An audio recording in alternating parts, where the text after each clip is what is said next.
Hello दोस्तों, मैं रोहित कुमार और आप देख रहे हो अपना YouTube channel no doubts by RK। Friends, आज आपका टॉपिक है मोस्ट इम्पोर्टेंट, जिसका नाम है भारतीय संविधान, इंडियन कॉन्स्टिट्यूशंस, और ये आपका पार्ट 2 है। फ्रेंड्स, सबसे पहले आप वीडियो को शुरू से एंड तक पूरा देखना। यदि ये वीडियो आपको अच्छी लगे तब आप इस वीडियो को लाइक और शेयर जरूर करना। और ये मेरा वादा है आपसे, यदि आप वीडियो को पूरी देखते हो तो आप इसे लाइक और शेयर जरूर करोगे। बाकी फ्रेंड्स, आपकी इच्छा है। देखो, सबसे पहला क्वेश्चन आपका यहाँ पर यह बनता है कि संविधान सभा की अंतिम बैठक कब हुई थी। क्वेश्चन नेक्स्ट, राजेंद्र प्रसाद को संविधान सभा द्वारा कब राष्ट्रपति चुना गया था। नेक्स्ट, राष्ट्रीय गीत को कब अपनाया गया था और राष्ट्रीय गान को कब अपनाया गया था। तो आपके ये सभी कार्य 24 जनवरी 1950 को हुए थे। 24 जनवरी 1950 को। ठीक है फ्रेंड्स, अब आप इसे एक बार और समझो। संविधान सभा की अंतिम बैठक कब हुई थी? 24 जनवरी 1950 को। और उसी दिन डॉक्टर राजेंद्र प्रसाद को संविधान सभा द्वारा राष्ट्रपति चुना गया था। तो यहां से एक क्वेश्चन आपका यह भी बनता है कि भारत के प्रथम राष्ट्रपति कौन थे? तो राजेंद्र प्रसाद। आप इसे भी लिखो, ये थे आपके भारत के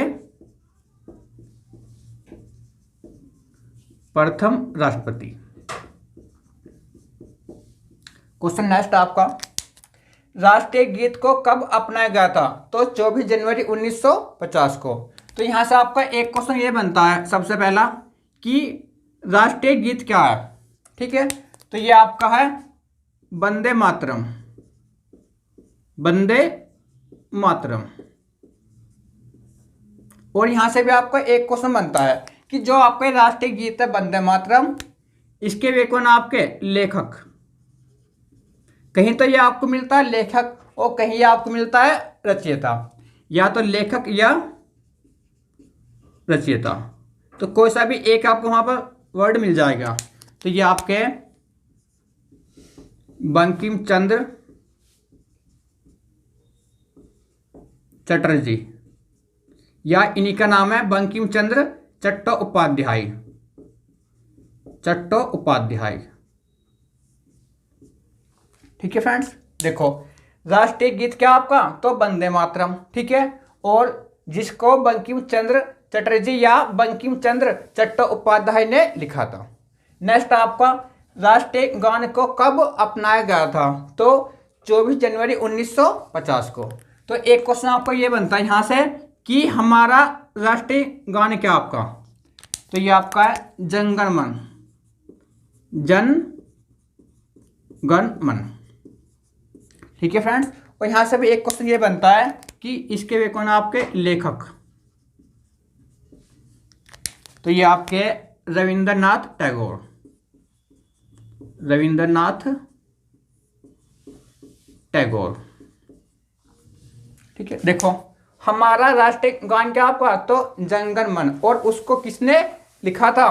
रविंद्रनाथ टैगोर ने। देखो नेक्स्ट, अब संविधान कब आपका लागू हुआ? भारत कब गणतंत्र बना? राष्ट्रीय चिन्ह को कब अपनाया गया और राष्ट्रीय वाक्य को कब अपनाया गया? तो आपके ये सभी कार्य 26 जनवरी 1950 को हुए थे। 26 जनवरी 1950 को। ठीक है फ्रेंड्स, अब देखो आप इसे एक बार और देखो। संविधान को कब लागू किया गया था? तो 26 जनवरी 1950 को। भारत कब आपका गणतंत्र बना? तो 26 जनवरी 1950 को। गणतंत्र का आपका मतलब होता है जहां पर राष्ट्रपति वंशानुगत न हो। तो नेक्स्ट है, यहां से एक क्वेश्चन ये बनता है सबसे पहला कि राष्ट्रीय चिन्ह को कब अपनाया गया? 26 जनवरी 1950 को। और राष्ट्रीय चिन्ह को कहां से लिया गया था? तो लिखो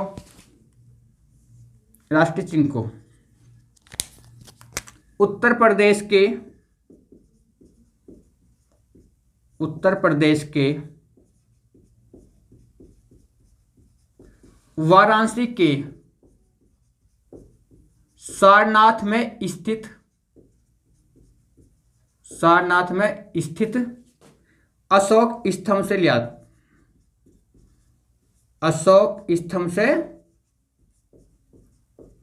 लिया लिया गया। ठीक है फ्रेंड्स, देखो एक बार और समझो। राष्ट्रीय चिन्ह को कब अपनाया गया था? 26 जनवरी 1950 को। ठीक है, और राष्ट्रीय चिन्ह को कहां से लिया गया था? तो ये आपके लिया था उत्तर प्रदेश के वाराणसी के सारनाथ में स्थित अशोक स्तंभ से लिया था। ठीक है, नेक्स्ट है, राष्ट्रीय वाक्य को कब अपनाया गया था? तो 26 जनवरी 1950 को। तो यहां से आपका एक क्वेश्चन ये बनता है कि हमारा राष्ट्रीय वाक्य क्या है? तो ये आपका है सत्यमेव जयते, सत्यमेव जयते। और ये आपका मुंडक उपनिषद से लिया गया है, मुंडक उपनिषद से लिया गया है, से लिया। समझो, राष्ट्रीय वाक्य को कब अपनाया गया था? 26 जनवरी 1950 को। हमारा राष्ट्रीय वाक्य क्या? सत्यमेव जयते। ठीक है, क्वेश्चन नेक्स्ट, राष्ट्रीय वाक्य सत्यमेव जयते को किस उपनिषद से लिया गया है? तो मुंडक उपनिषद से। और फ्रेंड्स, ये आपके सारे क्वेश्चन पूछे गए हैं एग्जाम में और बार बार आपके ये रिपीट हो रहे हैं।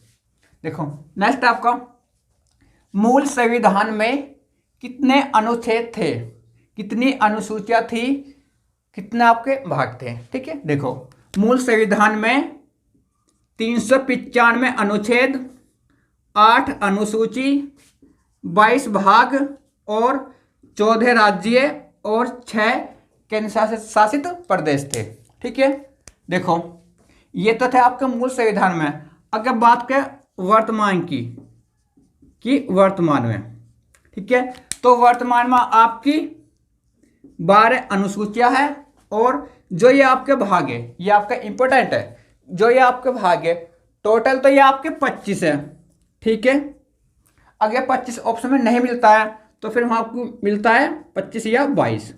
ठीक है तो ऐसा आपके 22 ही, लेकिन इसमें भी आपके सब टाइप जोड़ दिए, जैसे कि देखो 4 का कै, ठीक है, 9 का कै और 9 का ख। ठीक है, 22 तो ये आपके है, लेकिन 3 आपने और जोड़ दिए सब टाइप, तो ये आपको क्या हो गया? 22 से 3 25।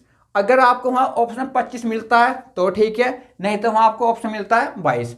अगर दोनों मिलते हैं तो सबसे पहले आप देखना इसे जो 25 है। देखो नेक्स्ट है, वर्तमान में जो आपके राज्य है तो ये आपके 28 है और वर्तमान में आपके केंद्र शासित प्रदेश, ठीक है, ये आपके 8 है। समझो आप इसे एक बार और। मूल संविधान में कितने अनुच्छेद थे? 395। मूल संविधान में कितनी अनुसूचियां थी? तो 8।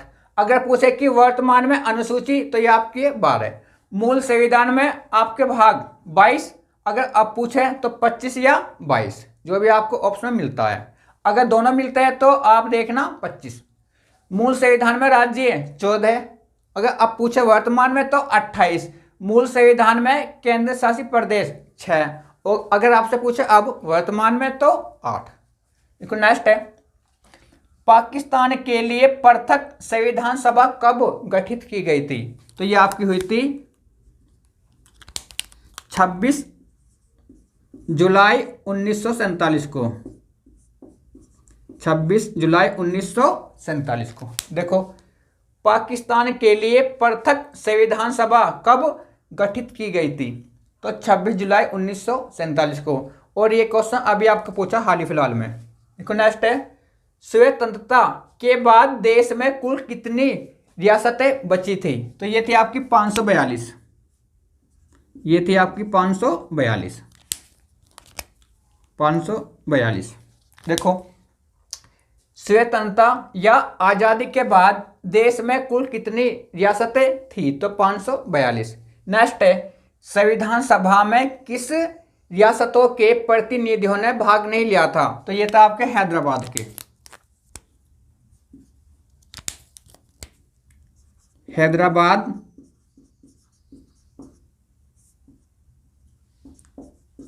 रियासतों के प्रतिनिधियों ने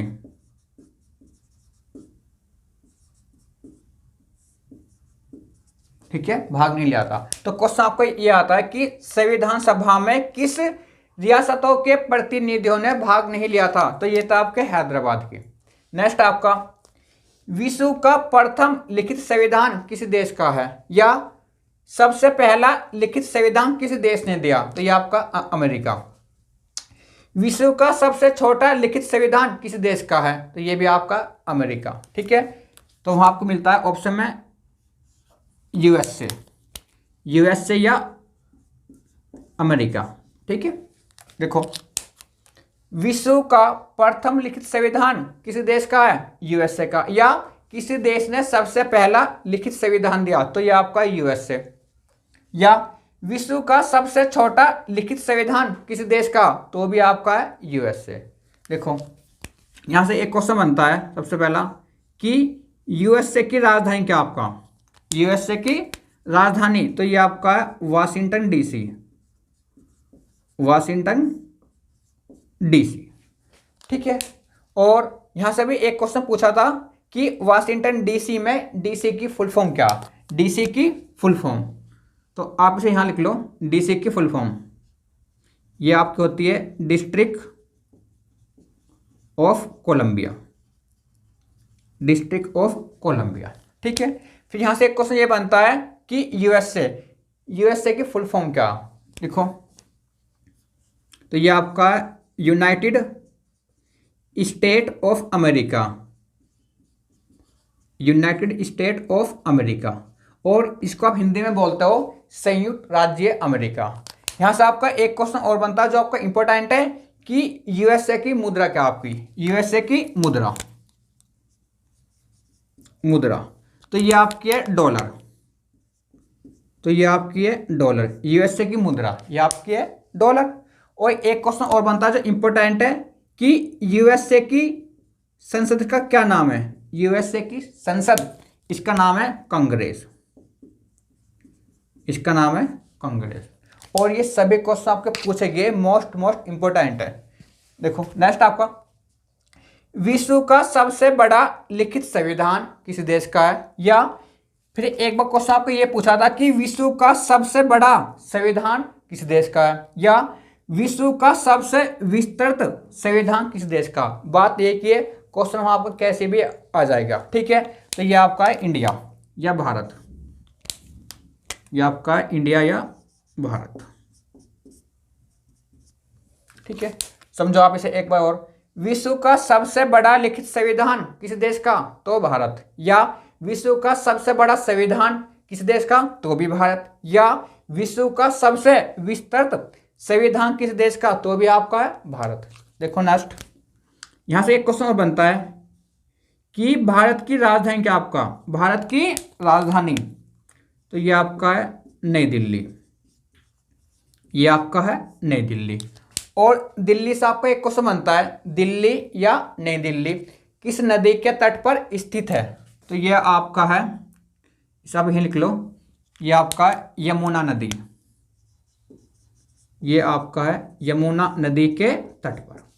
ठीक है फ्रेंड्स, और आप यहाँ पे देखो ऊपर भी, तो यहाँ से एक क्वेश्चन ये बनता है कि वाशिंगटन शहर किस नदी के तट पर स्थित है। तो आप इसे भी लिख लो, ये आपका पोटोमैक नदी, ये आपका पोटोमैक नदी के तट पर, पोटोमैक नदी के तट पर। ठीक है, ये क्वेश्चन आपको पूछा था हाल ही फिलहाल में कि वाशिंगटन शहर किस नदी के तट पर स्थित है, तो पोटोमैक नदी के तट पर। देखो नेक्स्ट आपका किस देश का अलिखित संविधान है। ठीक है, तो ये आपका है यूके, तो ये आपका है यूके, यूके। तो यहां से एक क्वेश्चन ये बनता सबसे पहला कि यूके की फुल फॉर्म क्या, तो इसे आप बोलते हो यूनाइटेड किंगडम, यूनाइटेड किंगडम। तो यहां से एक क्वेश्चन ये बनता है कि यूके की राजधानी क्या आपका, यूके की राजधानी। तो ये आपका है लंदन, ये आपका है लंदन। और लंदन से आपका एक क्वेश्चन बनता है, लंदन से बनता है आपका एक क्वेश्चन कि लंदन शहर किस नदी के तट पर स्थित है। तो ये आपका टेम्स नदी, ये आपका है टेम्स नदी। ठीक है फ्रेंड्स, देखो किस देश का अलिखित संविधान है। ठीक है, तो ये आपका यूके का, यूके की फुल फॉर्म क्या, यूनाइटेड किंगडम। यूके की राजधानी क्या, लंदन।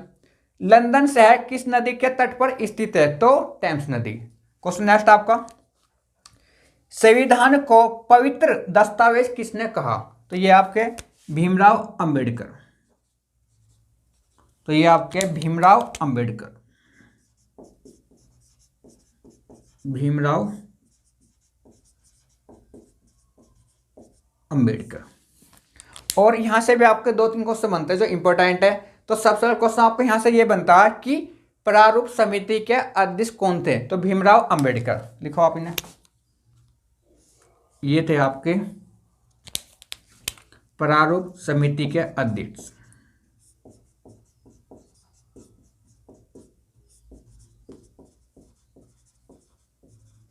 अध्यक्ष, और कहीं ये आपको मिलता है ड्राफ्टिंग कमेटी, तो लिख लो, इसे आप बोलते हो ड्राफ्टिंग कमेटी,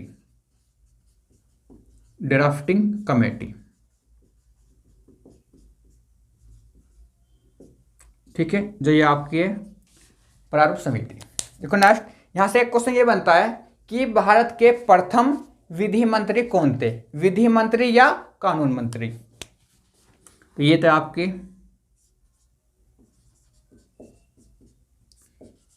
भारत के प्रथम विधि मंत्री, भारत के प्रथम विधि मंत्री। यहां से आपका एक क्वेश्चन और बनता है जो कि आपका इंपॉर्टेंट है कि क्वेश्चन आपको यह आता है कि जो आपके भीमराव अंबेडकर है, ठीक है, ये किस क्षेत्र का प्रतिनिधित्व करते थे। तो बंगाल क्षेत्र का,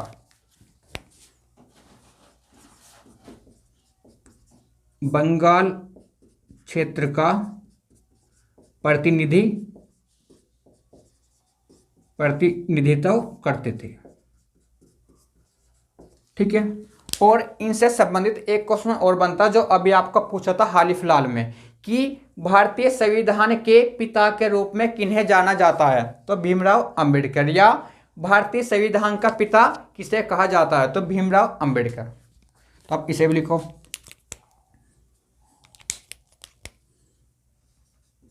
इन्हें भारतीय संविधान का पिता भी कहा जाता है, का पिता। ठीक है फ्रेंड्स, अब आप इसे एक बार और समझो। संविधान को पवित्र दस्तावेज किसने कहा। तो भीमराव अंबेडकर ने। ठीक है, और यहां से ये आपके 3-4 क्वेश्चन बनते हैं। तो सबसे पहला क्वेश्चन ये बनता है कि प्रारूप समिति के अध्यक्ष कौन थे। भीमराव अंबेडकर। ठीक है, और प्रारूप समिति इसे आप बोलते हो ड्राफ्टिंग कमेटी। तो यहां से एक क्वेश्चन आपको यही बनता है कि प्रारूप समिति में कुल कितने आपके सदस्य थे। तो 7। तो आप इसे भी लिख लो, प्रारूप समिति में आपके थे कुल 7 सदस्य। नेक्स्ट, भारत के प्रथम विधि मंत्री या कानून मंत्री कौन थे। तो भीमराव अंबेडकर। भीमराव अंबेडकर किस क्षेत्र का प्रतिनिधित्व करते थे। तो बंगाल क्षेत्र का। भारतीय संविधान का पिता किसे कहा जाता है। तो भीमराव अंबेडकर को। नेक्स्ट है, भारतीय संविधान को क्या कहा जाता है। तो वकीलों का स्वर्ग, वकीलों का स्वर्ग। ठीक है, नेक्स्ट है, संविधान सभा की सदस्यता को अस्वीकार कर दिया था। इसे लिखो की। संविधान सभा की सदस्यता को किसने अस्वीकार कर दिया था। तो ये थे आपके तेज बहादुर स्प्रू तथा जयप्रकाश नारायण।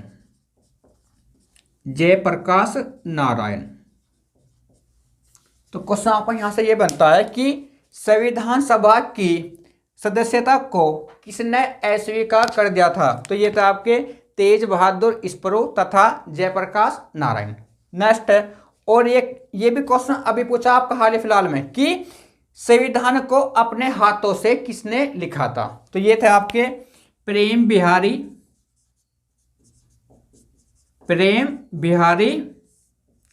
नारायण रायजादा। ठीक है, क्वेश्चन ये आपका इंपॉर्टेंट है। संविधान को अपने हाथों से किसने लिखा था? तो प्रेम बिहारी नारायण रायजादा ने। ठीक है, देखो नेक्स्ट, संविधान के प्रारूप पर कुल कितने दिन आपकी बहस हुई थी? तो ये था आप कुल 114 दिन। 114 दिन 114 दिन। देखो नेक्स्ट है, संविधान में देश का क्या नाम है? तो ये आपका है भारत या इंडिया। देखो संविधान में देश का क्या नाम है? भारत या इंडिया। नेक्स्ट है, संविधान के निर्माण में कुल कितना खर्चा आया था या कुल कितना खर्च हुआ था? तो लिखो 63,96,729 रुपये। ठीक है, संविधान के निर्माण में कुल खर्च, तो ये था आपका 63,96,729 रुपये। नेक्स्ट आपका यहां से एक क्वेश्चन ये बनता है कि किस शब्द का संविधान में कहीं भी प्रयोग नहीं हुआ है? तो वहां आपको मिलता है ऑप्शन में संघीय शब्द। तो संघीय शब्द का संविधान में कहीं भी उपयोग नहीं मिलता है। ठीक है, लिखो, तो ये आपका है संघीय शब्द। ये आपका संघीय शब्द का। तो यहां से एक क्वेश्चन ये बनता है कि बस कि संविधान में किस शब्द का कहीं भी प्रयोग नहीं मिलता है? तो वहां आपको ऑप्शन मिलता है संघीय शब्द। ठीक है फ्रेंड्स, अब मैं आपसे बोलता हूं, अगर ये वीडियो आपको पसंद आई हो तो प्लीज़ आप इस वीडियो को लाइक और शेयर जरूर करना। यदि अभी तक आपने अपने चैनल को सब्सक्राइब नहीं किया है तो सबसे पहले आप इसे सब्सक्राइब कर लेना और बेल आइकन दबा देना, ताकि जो भी मेरी नेक्स्ट वीडियो आए वो आपके पास सबसे पहले आए। फ्रेंड्स, आप इसका स्क्रीनशॉट ले लियो। थैंक यू दोस्तों।